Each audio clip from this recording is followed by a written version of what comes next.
Hi అండి, అందరూ ఎలా ఉన్నారండి? ఈరోజు బీరకాయ ఎండాయిలు వండుతున్నానండి. బీరకాయ ఎండాయిలు అంటే ఒక 3 స్పూన్లు ఆయిల్ వేస్తున్నానండి. ఎండాయిలు వేసుకున్నామండి. కొంచెం వేగాలండి బాగా. ఒక పెద్ద సైజు ఉల్లిపాయ తీసుకున్నానండి. ఒక ఉల్లిపాయ వేసుకున్నానండి. ఒక 2 పచ్చిమిర్చి అండి. కొంచెం కలర్ మారేదాకా వేపాలండి. తర్వాత టమాటా వేసుకున్నాం. ఒక 2 టమాటాలు వేసుకున్నామండి. కట్ చేసి తీసుకున్నానండి 2 టమాటాలు. ఒకసారి కలుపుకుందామండి. వేగిపోయింది, బాగా మగ్గిపోయినండి ఇవి. ఇప్పుడు బీరకాయ వేసేసుకున్నామండి. 1/2 కేజీ బీరకాయలు తీసుకున్నాండి నేను.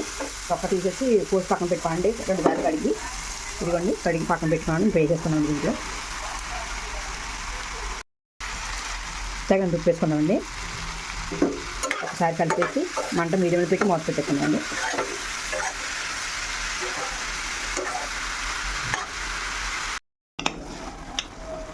కారం వేసుకుందామండి. ఇప్పుడు కొంచెం మెత్తబడింది కదండి బీరకాయ. ఇప్పుడు కారం వేసుకుందాం. ఒక స్పూన్నర వేస్తానండి కారం, అంటే మనం తిన్నదాన్ని పెట్టండి. ఒకసారి కలిపేసుకున్నాం.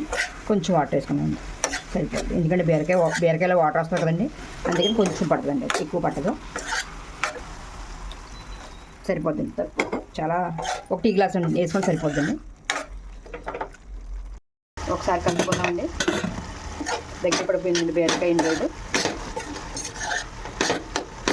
ఇంకా కొంచెం వాటర్లాగా ఉంది కదండి, అది కూడా ఎగిరిపోవాలండి. కొంచెం వాటర్ ఉందండి, మగ్గాలి కొంచెం. ఈ లోపల కొంచెం కొత్తిమీర వేసుకుందామండి. ఒకసారి కొత్తిమీర వేసుకొని ఒకసారి కలిపి మూత పెట్టుకుందండి.